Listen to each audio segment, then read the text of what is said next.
चिंगारी दीदी आप? अरे इतना बड़ा सरप्राइज! आइए ना, आइए आइए आइए। पहलवान भैया आओ, इतना बड़ा सरप्राइज दिया आपने। बैठो दीदी, बैठो पहलवान भैया। गीता देखिए कैसी है तू और दामाद जी कैसे हैं? दीदी मैं बहुत अच्छी हूँ और वो भी बहुत अच्छे हैं। अभी आपको देखना खुश हो जाएंगे देख के वो इतना। सुनो, देखो कौन आया है। अरे कौन आया है?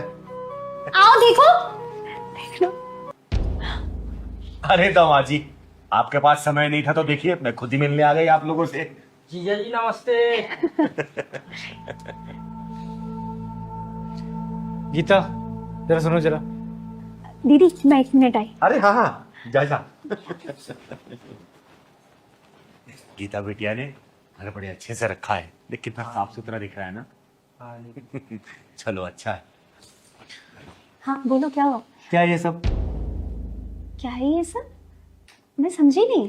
मुझे तुम्हारी दीदी का घर में आना ना बिल्कुल पसंद नहीं है। मुझे किन्नरों से ना सख्त नफरत है। क्यों बुलाया इनको यहाँ पर? तुम्हारा दिमाग तो खराब नहीं हो गया है? दीदी है वो।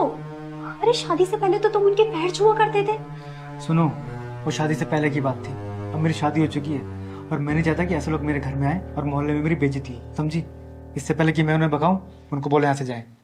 गगन, मुझे नहीं पता था तुम्हारी सोच इतनी घटिया है। अरे जिनको तुम घर से भगाने की बात कर रहे हो, उन्होंने मुझे पाल पोस कर बड़ा किया है, मेरी शादी तुमसे कराई है और तुम उनके लिए ऐसा कह रहे हो? होश में भी हो तुम? गीता मैं बिल्कुल होश में हूँ और मुझे पता है मैं क्या बोल रहा हूँ क्या नहीं बोल रहा हूँ, समझी? मैं 10 बार बोल चुका हूँ इससे पहले कि उन्हें बेइज्जती करके भगाऊं, उन्हें खुद ही बोला जाने के लिए। वो मेरी दीदी है, मेरी माँ समान है। उनको ऐसा कुछ भी कहते हो ना, तुम्हें शर्म आनी चाहिए, समझे? क्यों आनी चाहिए मुझे शर्म? क्यों आनी चाहिए मुझे शर्म? तुम अंदाजा भी नहीं लगा सकते। दीदी ने जो मुझ पे एहसान किए हैं ना, उससे कई ज्यादा गुना एहसान वो तुम पे कर चुकी हैं। क्या एहसान कर दिया मेरे पे? अरे वो किन्नर मुझ पे क्या एहसान करेंगी? हैं? एहसान कर दिया मुझ पे? क्या एहसान करा है? अगर मैं उनके एहसान तुम्हें गिनवाने पे आ गई ना, अपनी नजरों में खुद गिर जाओगे तुम। क्या गिर जाऊंगा? हैं?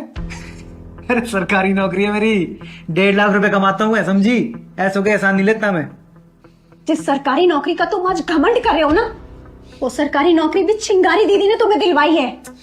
क्या बात कर रही है तू? क्या बात कर रही है? तुम्हें याद नहीं होगा, मुझे बहुत अच्छे से याद है। याद करो वो दिन।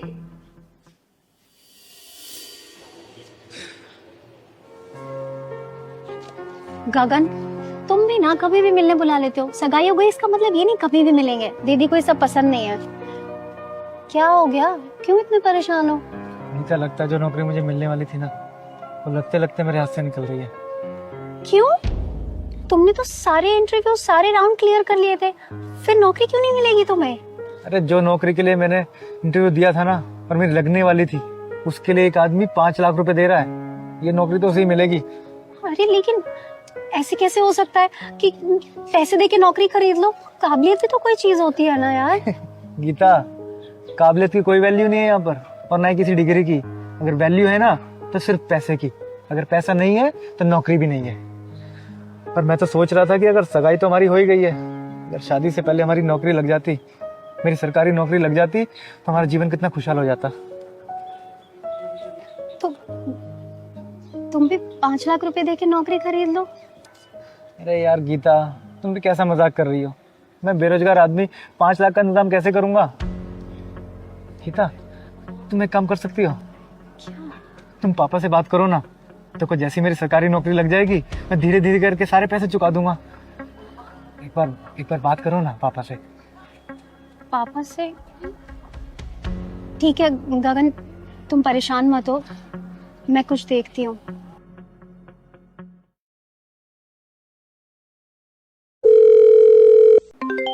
हेलो। हेलो दीदी। हाँ गीता बेटा, कैसी है तू? मैं ठीक हूँ दीदी। दीदी हाँ मुझे आपसे एक मदद चाहिए थी। हाँ बोल ना। दीदी वो गगन है ना? क्या हो गगन को? दीदी गगन को जो नौकरी मिलने वाली थी ना, वो नौकरी अब किसी और को मिल रही है क्योंकि उसने 5 लाख रुपए रिश्वत दे दी है। रिश्वत? हाँ। तूने तो बताया था कि गगन ने सारे पूरे इंटरव्यू क्लियर कर लिए, सारे पेपर क्लियर कर लिए, सारे राउंड क्लियर कर लिए, फिर ये दिक्कत क्यों आ रही है? हाँ दीदी, उन्होंने सारे इंटरव्यू, सारे पेपर्स क्लियर किए हैं, लेकिन फिर भी उन्हें ये नौकरी नहीं मिल रही। क्योंकि जिसने 5 लाख रुपए रिश्वत दी है अब ये सीट उसको मिलेगी। अच्छा, क्या हम पैसे देके वो नौकरी गगन को दिलवा सकते हैं? नहीं गीता बेटा, चिंगारी रिश्वत के बिल्कुल खिलाफ है। और तू चिंता मत कर, मैं कुछ ना कुछ रास्ता जरूर निकाल लूंगी और ये नौकरी गगन को ही मिलेगी। और मेरी तरफ से तेरा शादी का गिफ्ट होगा। और गगन का बोल दे कि वो ज्वाइनिंग की तैयारी करे। ठीक है बेटा? ठीक है दीदी। चल खुश रह, रखती हूँ मैं। Thank you.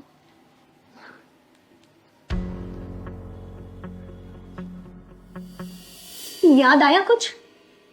और सुनो, जब तुम्हारी बहन हॉस्पिटल में एडमिट थी और उसके ऑपरेशन के लिए तुम्हें 2 लाख रुपए की जरूरत थी और तुमने मुझसे कहा था कि मैं किसी भी तरह से उन पैसों का जुगाड़ करूं, जब तुम परेशान हो रहे थे हर किसी से मदद मांग के, वो 2 लाख रुपए की मदद भी मैंने उस टाइम चिंगारी दीदी से ली थी। अरे क्या बात कर रही हो यार तुमने तो बोला था वो पैसे तुम अपने पापा से लेकर आई हो। पापा से? गगन, पापा तो पहले से इतने कर्जे में थे, वो हमारी मदद क्या करते? और तुम्हें यूं परेशान होता हुआ देख मुझे कुछ समझ नहीं आ रहा था। उस टाइम सिर्फ मुझे एक ही चीज दिखाई दी, एक ही रास्ता दिखाई दिया, चिंगारी दीदी। और मैंने जब उनसे मदद मांगी तो उन्होंने 1 सेकंड नहीं लगाया मेरी मदद करने में। इतनी अच्छी है वो दिल की। और तुम उस देवी जैसी औरत के लिए तुम इतना घटिया सोच सकते हो, जिसने आज तक हमारे परिवार की मदद की। अगर आज उनका हाथ हमारे सर पे नहीं होता ना, तो इतनी खुशहाल जिंदगी नहीं जी रहे होते। तो मुझे शर्म आ रही है कि मैंने तुम जैसे इंसान से शादी की। मुझे माफ कर दो गीता। इस महान देवी ने हमारी इतनी मदद करी, इतनी बड़ी बड़ी मुसीबतों से हमें निकाला। मैं उसके साथ ऐसा बर्ताव कर रहा था। मुझे माफ कर दो, मैं बहुत गलत हूँ गीता। मुझे माफ कर दो गीता, मुझे माफ कर दो। अगर माफी मांगनी है ना तो मुझसे मत मांगो, उनसे मांगो। वो दिल की इतनी साफ है ना गगन, वो तुम्हें यूं माफ कर देंगी। अगर वो मुझे अपनी बेटी समझती है ना, तो तुम उनके बेटे से कम नहीं हो। दीदी, कहाँ जा रही हैं आप? गीता बेटा, मैं तो उससे मिलने आई थी। हम मिल लिया, अब जा रहे हैं हम दोनों। चल बेटा। दीदी मुझे माफ कर दो दीदी, मैं बहुत शर्मिंदा हूँ। जिसने हमारी जिंदगी बदली उसी के बारे में इतना बुरा सोच रहा था। मुझे माफ कर दो दीदी। गगन बेटा, इसमें तुम्हारी कोई गलती नहीं है। अरे हम किन्नरों की तो कोई ना इज्जत होती है ना ही कोई बेइज्जती करता है। समाज की बुराइयों को खत्म करने के लिए हम आगे निकल पड़ते हैं। समाज में कोई भी दुखी और गरीब दिखता है ना, हम उसकी हर संभव मदद करते हैं। ये गीता बेटी इतनी छोटी सी थी जब ये मुझे मिली थी। मैंने इसे पाला पोसा बड़ा किया, योग्य बनाया और मैंने तुमसे शादी की। तुम गलत नहीं हो बेटा, क्योंकि हम किन्नरों की ना पहले इज्जत हुई है और ना ही अभी होती है। रोड पे निकलते हैं ना, कोई छक्का बोलता है, कोई ताली बजाने वाला, कोई हिजड़ा, कोई भीख मांगने वाला, बहुत नामों से बुलाया जाता है। समाज की इन्हीं बुराइयों में हम जीते। और पता है, हम भगवान से दुआ करते, हे भगवान अगले जन्म में भले हमें जन्म मत देना, लेकिन किन्नर का जन्म कभी मत देना। और गीता बेटी ने मुझसे जब जब मदद मांगी ना, मैंने इसकी मदद की। और मैंने कोई एहसान नहीं किया है, ये मेरा फर्ज है। मैंने इसे एक बाप की तरह रास्ता दिखाया तो एक माँ की तरह दुलार भी किया है। और गगन बेटा, तुम सही हो। हम बिना पूछे तुम्हारे घर में आ गए, हमें पूछ के आना चाहिए था। मैं भूल गई थी नहीं दीदी कि मेरी गीता बेटी की शादी हो चुकी, और शादी होने के बाद तुम ही इसका हकदार हो। अरे इसका तो सिर्फ वो मायका था, लेकिन अब तो ससुराल ही इसका सब कुछ है। गगन बेटा, तुमसे माफी मत मांगो, क्योंकि तुम मेरे दामाद हो। और तुम माफी मांगोगे तो मुझे पाप का भागीदारी बनाओगे। मैं नहीं चाहती, क्योंकि दुनिया में वैसे ही लोग मुझे पसंद नहीं करते। और तुम भी ऐसे बोलोगे ना, मुझे अच्छा नहीं लगेगा बेटा। बस मैं दिल से आशीर्वाद देती हूँ कि तुम दोनों हमेशा खुश रहो, खुशहाल रहो। तुम्हारे दरवाजे पे कोई भी दुख तकलीफ दस्तक ना दे। खुश रहो बेटा, खुश रहो बेटा, खुश रहो। और मैं वादा करती हूँ, मैं कभी मिलने नहीं आऊंगी इससे। जब भी मन करेगा मिलने का ना, मैं इसे बाहर बुला लूंगी। चल पहलवान। नहीं नहीं दीदी, आपका जब मन करे आप आइए, ये आप ही का घर है दीदी, ये आप ही की देन है। आप हमारे बड़े हैं दीदी, आपके आशीर्वाद के बिना हम आगे नहीं बढ़ सकते दीदी, हम आगे नहीं बढ़ सकते। गगन बेटा, समाज तो हमें बुराइयों की नजरों से देखता है, हमें पसंद नहीं करता। मैंने सोचा था एक दामाद के रूप में मुझे बेटा मिल जाए, मैं कभी भी यहाँ आ सकती हूँ, जा सकती हूँ, अपनी बेटी के साथ मिल सकती हूँ, तुम्हारे साथ खेल सकती हूँ। लेकिन शायद मैं गलत थी बेटा। दीदी आप जब चाहे आ सकती है। दीदी, ये अपने किए पे सच में शर्मिंदा है। मैं आपकी बेटी जैसी हूँ ना, तो बस एक बार माँ बन के इनको भी माफ कर दो दीदी, इनसे गलती हो गई। गगन बेटा देखो, मैंने कहा ना हमारे यहाँ दामाद पूजनीय होते हैं बेटा, माफी नहीं मांगते। तुम कितनी भी गलती करोगे ना, मेरा दिल से आशीर्वाद तुम्हारे साथ ही रहेगा, भले मैं तुम्हारे घर नहीं आऊं। लेकिन बेटा एक बात याद रखना, जो किन्नर होते हैं ना वो भगवान का ही रूप होते, वो दूसरे नहीं आते। एक बात बताओ, हमारी क्या गलती है? हमारी कुछ गलती है क्या?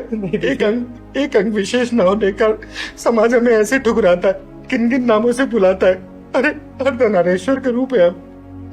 समाज हमें कुछ भी बोले, लेकिन हम समाज के लिए आशीर्वाद देते। कोई 10-20 रुपए दे देता है तो उसे हमारा कुछ भी नहीं होता, लेकिन 10-20 रुपए लेके हम जो उसे लाखों की दुआएं देते हैं ना, वो फलता फूलता है। अरे पता है, जब पूरे अयोध्यावासी श्री राम जी को छोड़ने गए थे ना, जब वो 14 वर्ष के वनवास पे गए थे, तो श्री राम जी ने बोला था कि सारे अयोध्यावासी नर नारी वापस लौट जाओ, लेकिन हम किन्नरों को नहीं बोला था वापस जाओ। किन्नर तो 14 साल तक उनका वहां पे इंतजार किए थे बेटा। जब श्री राम जी वापस आ रहे थे ना, तो हम किन्नरों को वहां पे देखे। उन्होंने पूछा, अरे आप लोग यहाँ क्या कर रहे? तो हम किन्नरों ने बोला, प्रभु आपने नर नारी को वापस जाने के लिए बोला था, हम किन्नरों को नहीं बोला था। हमारी भक्ति से खुश होकर प्रभु श्री राम ने हमें आशीर्वाद दिया था कि हे किन्नर, आप लोग जिसको भी आशीर्वाद देंगे ना, वो फलेगा फूलेगा, कोई भी मंगल कार्य आप लोगों के बिना अधूरा रहेगा। इसीलिए बेटा, जब किसी घर बच्चा होता है या फिर कोई घर लेता है या फिर कोई भी शुभ काम करता है, हम कितना लोग बधाई देने जाते, पैसे के लिए नहीं जाते, बस हम अपना धर्म और कर्म पूरा करते हैं बेटा, और कुछ नहीं करते। बस तुम दोनों खुश रहो, इतना बेटा ख्याल रखना बेटा। दीदी आप महान हो, दीदी आप महान हो। आप जब चाहे घर आइए, तो मैं माफ कर दीदी। दीदी मैं माफ कर दो, आप महान हो दीदी, आप महान हो दीदी, आप महान हो। कोई बात नहीं करण बेटा, मेरा रिश्ता ही तुमसे ऐसा है कि मैं तुम्हारी आंखों में आंसू देख भी नहीं सकती। दामाद हो, मेरी बेटी है, पति हो तुम। खुश रहो दोनों। गीता जल्दी से दीदी के लिए चाय बनाओ, मैं समोसे लेकर आता हूँ। दीदी आइए प्लीज, आओ पहलवान, आओ दीदी।